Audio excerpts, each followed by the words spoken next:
Hello,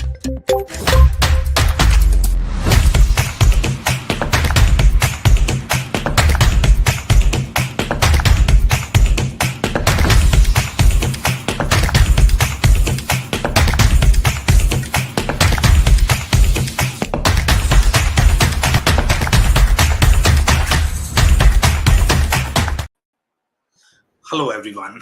Welcome to today's show. If you're joining for the first time, this is part of our industry series for which we meet every Tuesday. We review one vendor or the solution. And for today, we have a very popular solution, at least in the Shopify ecosystem. And this one is, I think I have a little misspelling here in this. So I think they are Gorgias, as the name suggests, and they are really pretty. Uh, so that's what we are going to discuss about their strengths and weaknesses. Before we do that, we are going to start with everybody's intros. Quickly about me, Sam Gupta, principal at Elevate IQ. Elevate IQ is the independent vendor agnostic analyst and advisory firm. On that note, Shrestha, do you want to introduce yourself? Yeah, thank you, Sam. Hi, everyone. My name is Shrestha Dash, and I'm working as an industry research analyst at Elevate IQ. Super excited to be here today. Okay, amazing. Thank you so much once again for being here. And if you are in the audience, make sure you guys post your questions, comments, any sort of stories that you have related to this solution. We always like to create this three-way conversation. So looking forward to hearing those. On that note, Shrestha, I know that you have done many different reviews now with us, and these guys, obviously, they would fall in that customer service category, and I'm actually going to move to the next slide where we have some details. So they are really into that customer service category, and customer service, when you look at the overarching bucket, it's probably going to fit in that CRM bucket, at least in my mind. If you look at the overarching pillars of CRM, you are going to have the sales, marketing, customer service, a little bit of customer engagement as well. And customer engagement is part of this bucket too. So now when you look at Gorgias, where they sort of fit in, and sometimes, I mean, there might be a little overlap between them and the e-commerce as well. E-commerce generally has very different needs, I would say, for the customer service. The kind of transactions they are going to have are going to be very different in general. So here, and I guess in the Shopify ecosystem, we saw many different themes. For example, let's say I don't know whether you recall this or not, but if you look at solutions such as your MailChimp, I believe, and Klaviyo, they had very tight integration with Shopify, and that's what you are going to find with most solutions that are super successful either in Shopify ecosystem and Shopify BigCommerce. They are fairly comparable overall in terms of the ecosystem as well as the capabilities. So those two are definitely going to be there. I guess these guys are also present in that Adobe Magento ecosystem as well.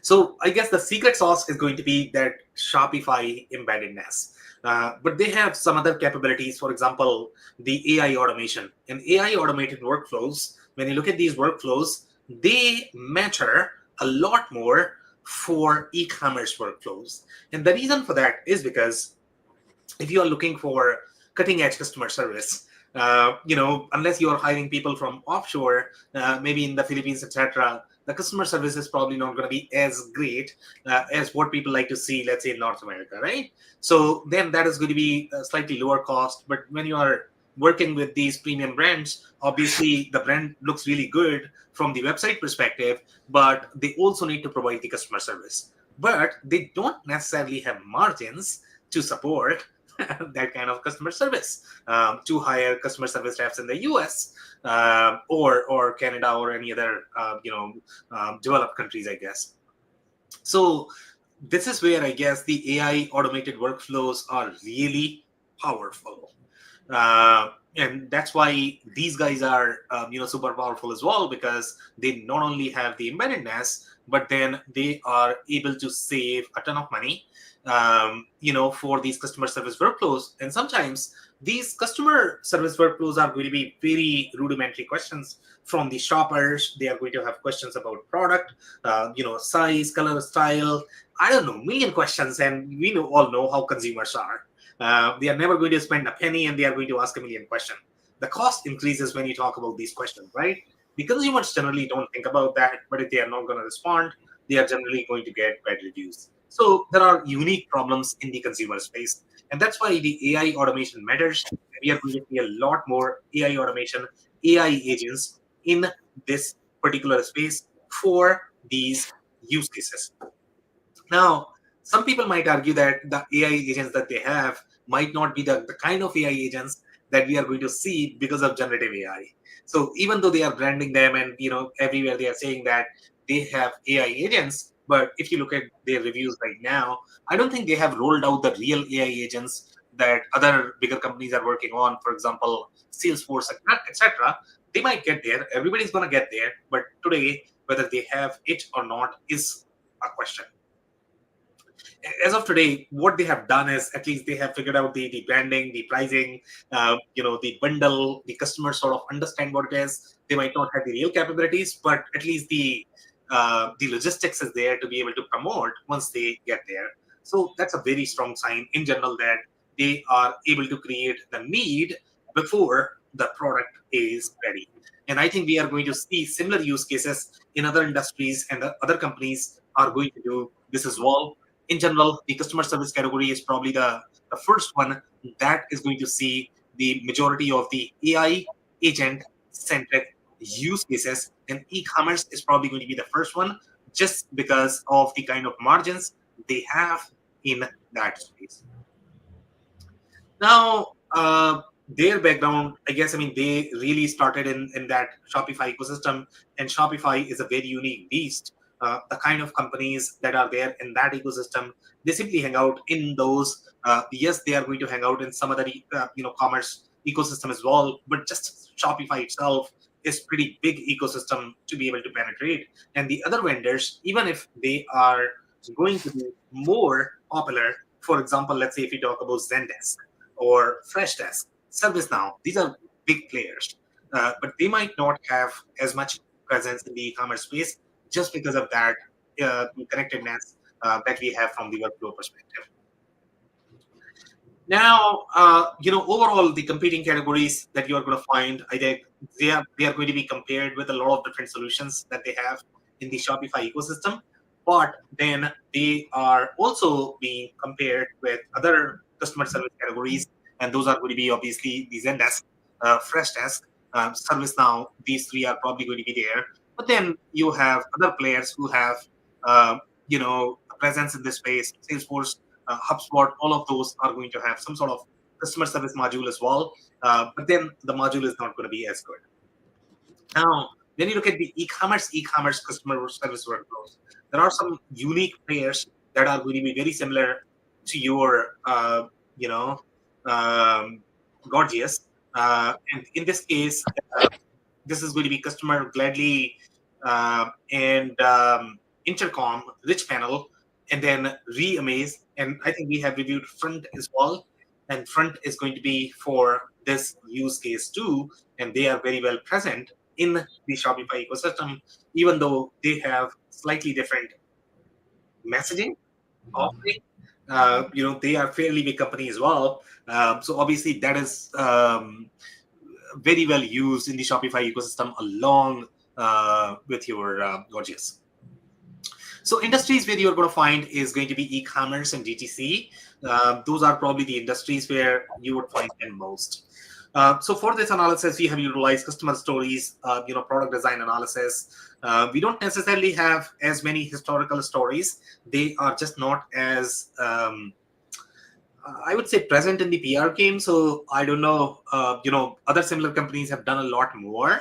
So I don't know if they are as relevant SaaS player as the other companies, but hopefully they are going to get there. I don't know how funded they are. Sometimes that is very hard to find for the private companies as well. And Shopify is actually an investor in this company, but I don't know how much investment they have done in this and how committed they are overall from the product perspective, from the roadmap perspective.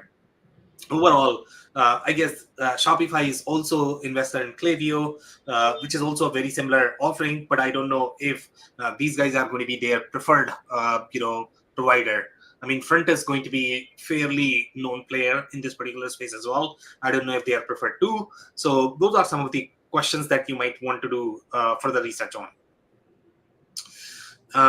Then we have the competitor pages and the Reddit pages. Those are the only sources that we could find for this analysis.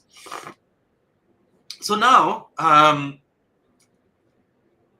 overall, I guess, some of these strengths and weaknesses. And among these, I guess the only ones that we have done so far is Zendesk and Freshdesk.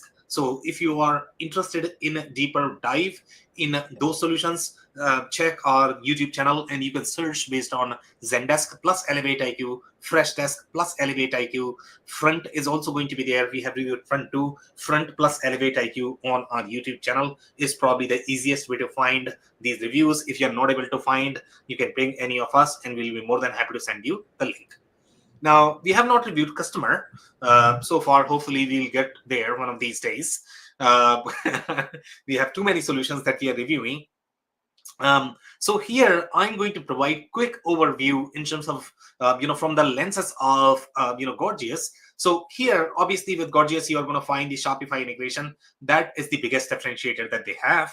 Zendesk is probably going to have really weak integration. They might claim that they have integration, but they are only going to exchange data. The workflows are not going to be as intertwined as you are going to find with the likes of Klaviyo's, and MailChimp has that integration as well. You can literally find the triggers that you are going to have in the other systems, and those you can invoke in these systems as well. So that's the interconnectedness that you have from the Shopify integration perspective. Obviously designed for e-commerce, and e-commerce is going to have very unique workflows. So customer service for e-commerce is going to be very different. And again, if you're looking for that, then this is going to be a great fit. You might struggle with Zendesk, Freshdesk, etc. in e-commerce use cases. Front is also very well adopted in the e-commerce use cases. So Front is probably going to be good. And then they also are very strong in AI capabilities. But then Zendesk is investing substantially with AI as well. We could find in their, press releases, plus I guess they had the financial statements as well. I guess we could find that information that they are heavily invested in that. But obviously, their main focus is not going to be e-commerce. And that's where the real differentiator is for Gorgias.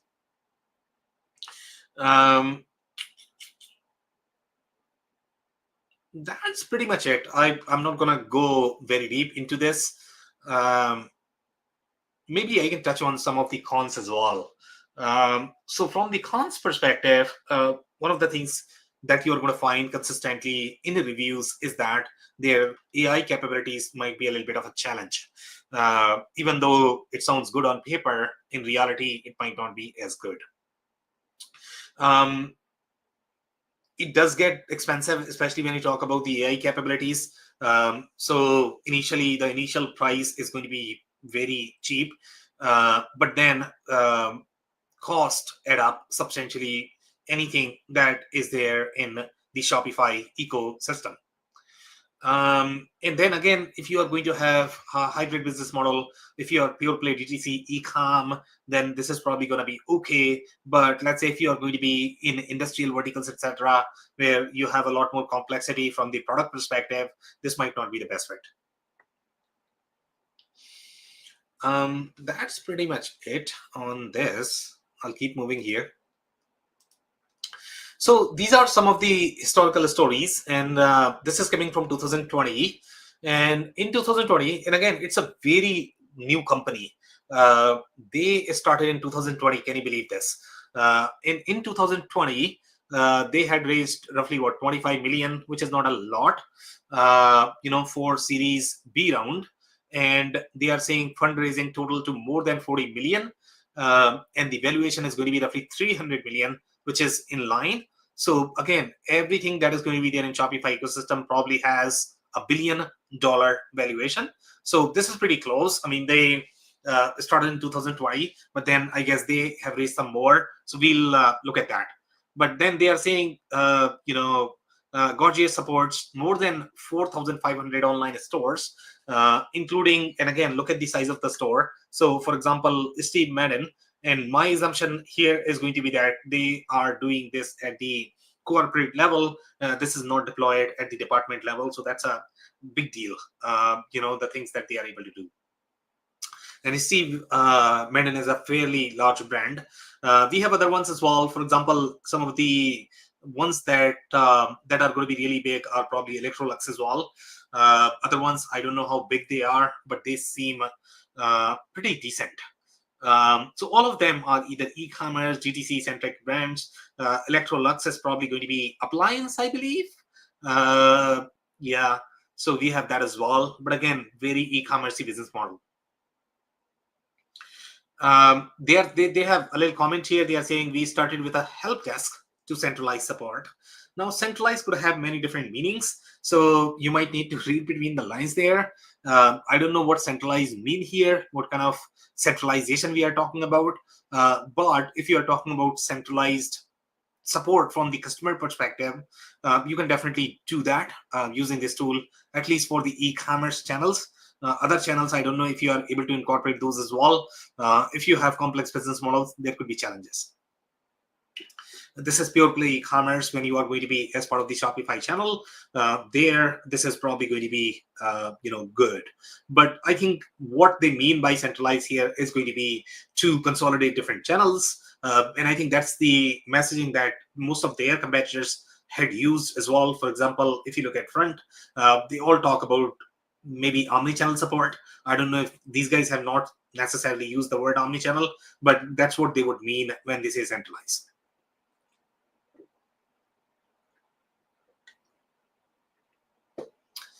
Okay, so now we have some more comments here. They are saying global e-commerce has never been more popular, with nearly $800 billion in e-commerce revenue in the US this year.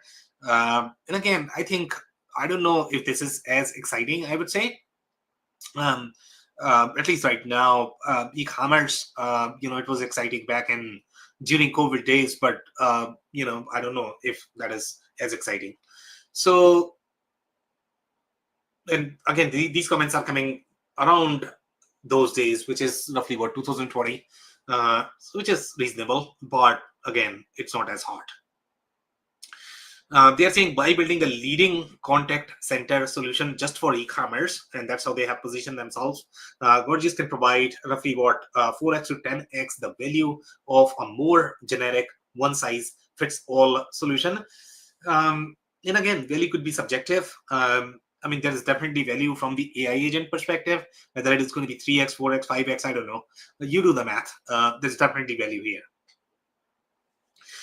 Then they are saying this has turbocharged their growth over 200% in the past 12 months. That is very commendable. And we are super proud to be investors in every round. So this is coming from investors. They really like this kind of growth. Okay, so now these are customer stories. And in this particular case, they are talking about, this is Bua, and they are saying Gmails, and they were on Gmail before, lack of macros, automation, and analytics challenge the support team. So imagine the kind of customers these are. For the most part, every commerce company or the DTC company, they are probably going to start with some sort of Gmail is where they do the support. Obviously, Gmail, they are going to outgrow Gmail quickly, and that's where your this solution comes in. But again, even though it is going to be really easy to use, easy to adopt, but it might not be as robust as what you are going to find in other slightly richer tool, for example, Zendesk. But from the e-commerce perspective, this is probably more than enough that you are going to need. Then they are saying shuffling between windows for email, Shopify, and key e-commerce tools hindered efficiency and delayed customer response and resolution times, often taking between 3 to 5 days. And that's the impact that they are talking about. Consumers, especially when you talk about consumers, their expectation is that you are going to have instant response, but to produce that, obviously you need to hire army of customer support reps that are probably working 24/7. And that's where I guess their pitch is of the autonomous support that they are able to provide. Again, I don't know if this is real generative AI, but they are able to do a lot, at least from the macro perspective, is what they are saying, which might not be true AI, but close enough, I guess. At least they are able to serve the need. Then they are saying, since the benefits of freeze and air dried fruit, and that's their product that they are selling, are not widely known, BUA support team handles many product related questions. And again, depending upon how niche your product is going to be, if that is not a common product, obviously that's why these guys are able to charge premium. They are able to charge much higher price because these products may not be available anywhere else, but then you are going to get tons of questions as well. So they are saying BUA used Gmail for customer support before adopting a help desk, requiring constant tap shuffling between email threads, Shopify, and their ERP system. And this is where that connection is coming from, the interconnectedness that you have between Shopify and Gorgias. That is just very unique, that you are not going to find with the other tools. So here, for example, let's say if you are doing this in Gmail, you're never going to have that. Now, ERP is a very tricky topic. The kind of data model ERP has, it might be harder to replicate the same experience that they are able to do using Shopify and Gorgias. Even if you are going to have a slightly commerce-friendly ERP systems, for example, NetSuite, even with NetSuite, it's probably going to be hard to replicate the same experience using the webhooks and feed the data. And if you are going to do that, you are probably going to run into challenges. So again, I don't think it's going to be as seamless with ERP, but they are saying that it probably is. But depending upon which ERP system they are referencing to. Then they are saying as the brand and ticket volume grew, the 3% support team had less bandwidth to personalize each customer interaction. And again, 3% team, when you look at, those are very small teams, so very small company in general. So that is one of the variables that you have, that, okay, customer stories that we are going to talk about, do they have really big customers or are they relatively small? The major sample size is probably going to be smaller customers. Then they are saying, okay, the kind of questions that they are getting is, where is my order? Are your products organic? Super basic questions, and these are great use cases for AI. You don't need human for these questions. Just too expensive. And then you have integrations with Shopify, Klaviyo, Loyalty Line, Reviews.io, and social media channels to centralize customer support data and interactions. And you are probably going to need a lot of moving pieces there in the Shopify ecosystem. So you are going to need all of that. But again, these are all very front-end centric channels.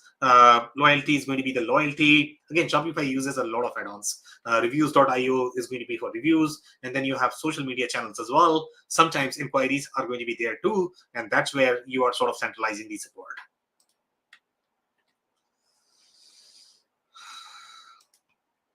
Okay, here they are saying as Pepper scaled internationally toward $80 million in sale, and that is decent, but again, relatively smaller, I would say. Overall, in terms of the kind of companies that we review and the logos, for example, for Zendesk, you are going to have companies that have billions of dollars in revenue. Here we are talking about $80 million. So again, a relatively smaller sample size, I would say, so far, at least. The team needed to handle more conversations and maintain excellent customer experience, immediate answers to basic product sizing, style, fit questions. And again, these questions are great candidate for AI. So again, we are seeing a little theme here in the majority of their customer stories. The kind of questions they are getting are very basic. They are saying they have implemented AI agent to offer immediate support, but again, these are macros. I don't know how AI-ish are they going to be, is going to be a question. Then they have some claims here. They are saying they reduced operational cost increased conversion rates and freed up agents for high-touch interactions like virtual fitting consultations. And if you have those scenarios, that could be very interesting. And again, that's where I think you have impact on the conversion rate. You are reducing the lead time. So in my mind, that's still a lot of value in general.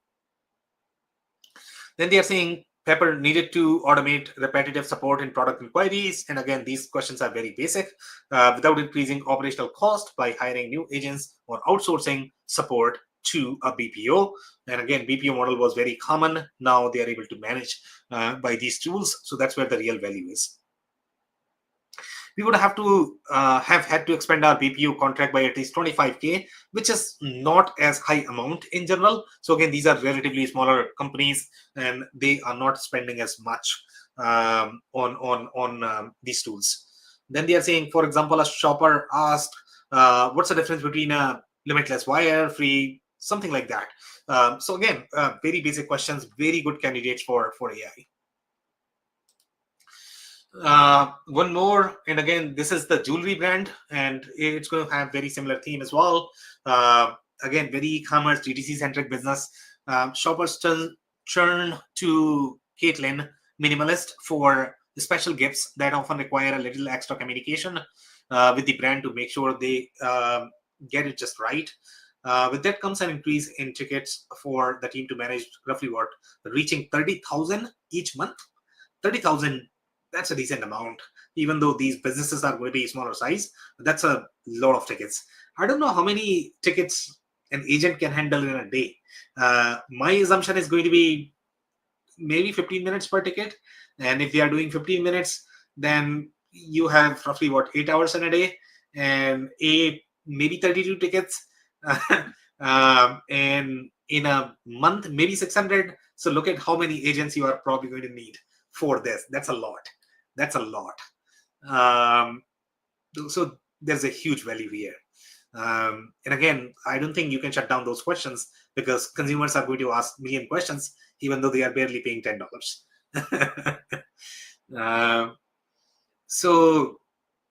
And they are saying AI agent personalizes each conversation by pulling information from the website, customer profiles, and that's where the real value is. And in this, even if you're going to have a little problem with AI may not be as perfect, but even then, I don't think you have much to lose here. So that's where, in my mind, I think this is a great candidate for AI.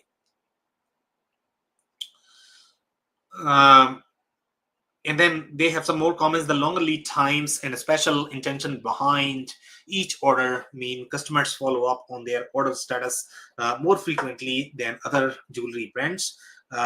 In my mind, again, that's huge value there.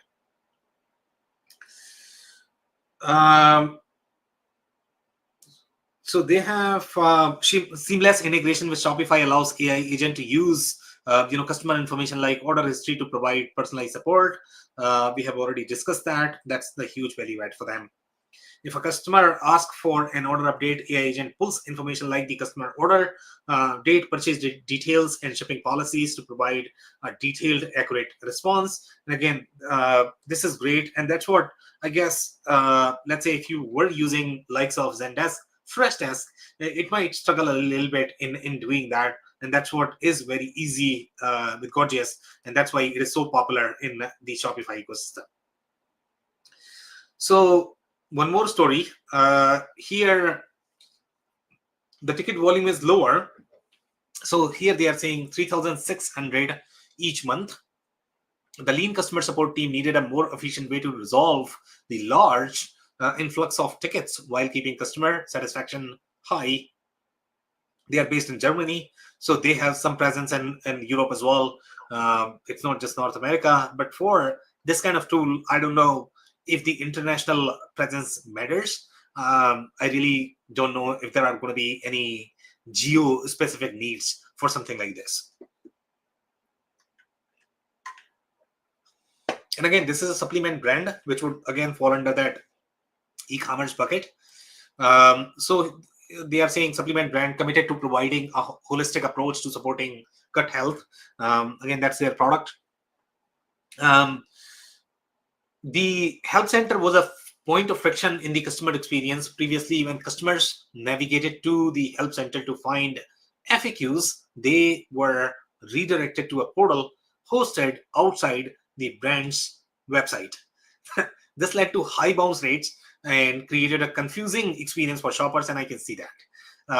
And that's where the real value is, when you have the real time interaction on the same site, as opposed to going to FAQ and then finding the answers, and they're not going to find, and they are probably going to move away to somebody else.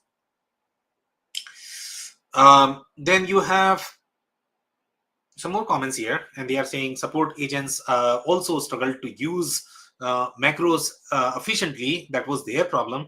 So macros were not as good, I guess. And they are offering multi-language support as well. The team needed better naming conventions to see the macros language and customer pain point. The macros also didn't effectively use variables, requiring a new macro for each scenario. So I guess they had a lot of problems, and again, their macros are really effective. Again, whether that is going to be an AI or not, that's going to be a question, but macros where the real power is. Okay, so this is the kind of these are the screenshots from their product, and this is the kind of interconnectedness that we are talking from the Shopify perspective, and they are able to do this because of that webhooks technology. And again, this is a very similar theme that we have seen with most of the products that are part of the Shopify ecosystem, and customers absolutely love this experience because they are getting that interconnectedness here. This might be much more difficult. Let's say if you had the data model that is going to be tighter, for example, other transactional applications will not be able to do this, a lot of them. And now these are different macros. So I don't see how this is AI. This is a very rule-based engine. It's still very powerful in terms of what they are able to do. But again, this is not AI. So I think that's where I'm probably going to disagree with them. But again, this is a great candidate for the real generative AI agents. Here you are able to manage these rules. So the rules are very easy to configure and provide autonomous responses. But again, I don't think this is AI. Okay, and these are different competitor pages. So let's touch on them a little bit. So this one is, Zendesk, and their claim is that, hey, Shopify is an investor in, Gorgias, and our entire platform has been built around Shopify from the very beginning. That is true. That's their real deal. Zendesk is built for airlines, hospitals, and software companies. Sure, Zendesk is probably going to be used there, but Zendesk is definitely used with many other companies as well as industries too. So that might be a partial list. I don't know how much Zendesk is used in the e-commerce setting. So e-commerce, they definitely rule. So I'll give them that, I guess. Then they are saying, it provides a customizable Shopify sidebar, macros with Shopify actions. And that's where the real power is, those macros with Shopify actions. And then you have the sidebar as well, which is very powerful. And that's the secret sauce of most of the Shopify ecosystem applications. And they are saying revenue visibility generated from customer support. And then they have Zendesk only syncs basic Shopify data, requiring more time and effort per ticket. That may be true. It might be much harder for Zendesk to be able to sync the amount of data that Gorgias is able to do. And they might be able to do a lot more in general. Do I have anything else on the slide?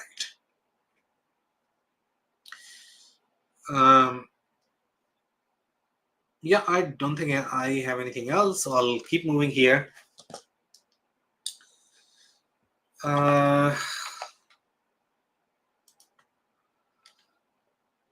This is also from Zendesk, and they are saying Zendesk does not offer pre-built actions to automate under order updates, and its generative AI cannot answer emails. So this is a great comment. for sure, they are probably not going to have pre-built actions. So I agree with that comment.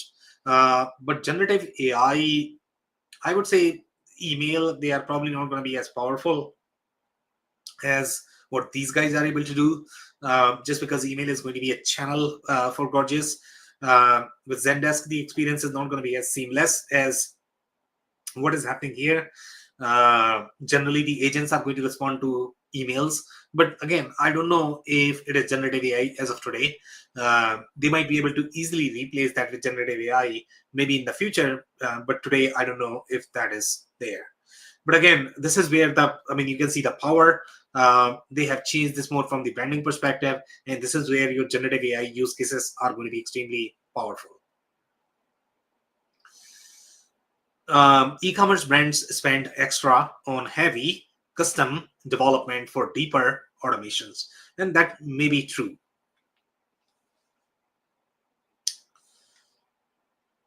Yeah, I don't have anything else here. I'll keep moving. Now, there are some comments related to their pricing. So this is also coming from their competitor pages. And here they are saying Gorgias start at roughly $10 per month for 3 agents. So one thing as a buyer, you need to keep in mind is assess how many agents you are going to need. For the most part, my assumption here is going to be that each agent is a workflow, if then else loop. So you are going to come up with like a million support scenarios that you need to have. So the price could add up, even though they are saying $10 per month for 3 agents, but depending upon how many scenarios you are going to have. So those many agents you are probably going to need. So understand how their agents are configured and how their pricing is configured. And that is ever changing. They can change at any point of time. So that's the risk that you always have. Even if today, their pricing may be friendly, but tomorrow it might get changed. So that's always a risk with any consumption based pricing. But what you are going to notice is the other competitors have even trickier pricing. So for example, I guess this is the comparison with customer. So customer also charges 0.75 cents to roughly 45 cents per conversation. Can you believe this? Per conversation. And I absolutely hate conversation centric pricing, and I'll tell you why. Even if you're going to have some sort of DDoS attack, you are probably going to get billed for this. That could be trickier. I don't know how relevant this scenario is in this, but it could fire back, is the point I am trying to make here. When you have the conversation centric pricing, I would rather have agent centric pricing than conversation centric pricing. I'm generally not a big fan of consumption based pricing, and I have shared my feelings during Acumatica episode. I don't know, whoever is doing consumption based pricing, it's great for the vendors. I don't know how great that is for the customers. There is a lot more uncertainty associated with that. And then you have many more layers with customers. A customer is the product, and they are saying charges per user and resolution. So you have 2 layers of pricing. Again, personally, I like to see simplified pricing. This one is a little bit more complicated than what I personally like to see in pricing. And again, in my mind, customer is far more complicated, and that's a point that they are trying to make. So I will have to agree with them.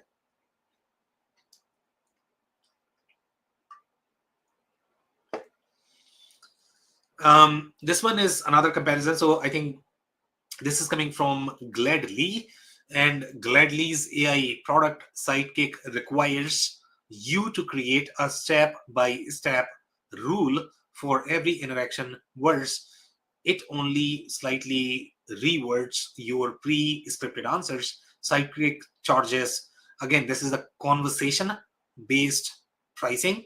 So again, I'm not a big fan of that. So they are probably going to get negative from my side. Even Gladly, even if it does not resolve the ticket. Can you believe this? So if a customer is doing, maybe, I don't know, some customers are really mean. And they could have like tens and sometimes 20 and hours of support, and you are actually getting charged for that, and that's a bigger issue in my mind. If you're simply spending hours, then it's a different case. But in this case, you are also getting charged, by these bots.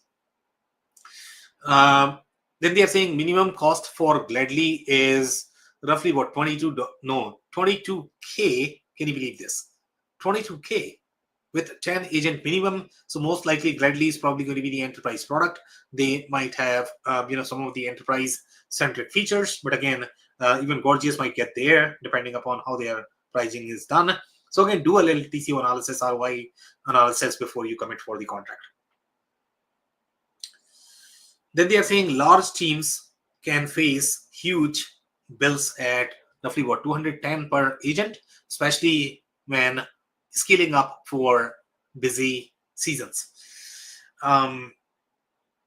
That's heavy pricing, I would say. And again, 210 per user is not as bad because you're not going to have as many employees, but per agent. And I don't know what defines an agent is the question that you should be asking them.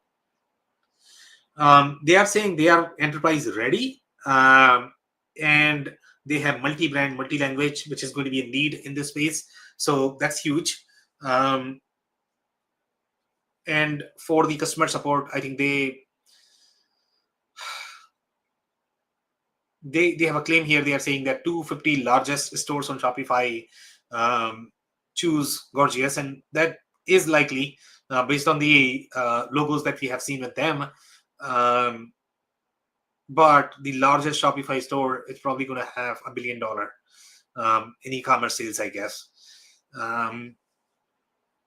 which is decent. But again, I think Zendesk, Freshdesk, they have much larger logos in my mind.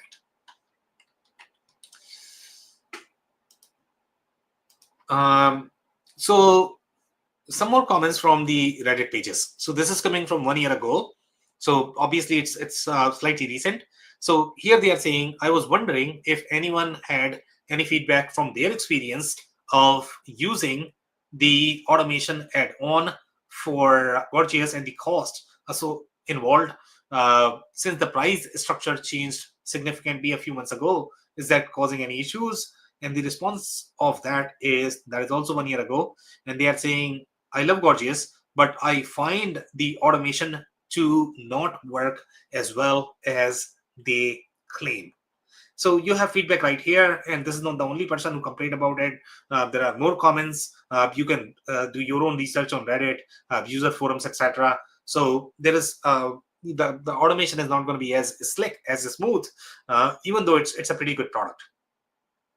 And they are saying you are better off taking advantage of the custom macros rather than relying on the automated responses. So I guess the point here is going to be of the price point, the amount that they are charging for the automation versus you building your own custom macro that you can do it. And I don't think you are going to pay as much. So I think that's what this user is trying to say. And generally, in our experience as well, if you just don't have any technical skills, then sometimes it could be easier to use automated responses. But then you are going to be constrained by the model, however that model is designed, and they might not be customizable. So that's where I guess this person is complaining about. And this is the trend that we have seen with the other products as well, when they are going to be pre-baked, pre-built, but with constraints. So this person is complaining about that. Okay, this is brutal. He's saying that, and he's saying we have been using Easel AI, and they have been going great for us when looking around for an alternative, just because we are reviewing our budgets. And I don't know. I mean, we don't have any comments on Easel.ai, and I don't know how credible this comment is. So we'll skip that. So here, they are saying maybe just me, but I am paranoid about not owning customer data.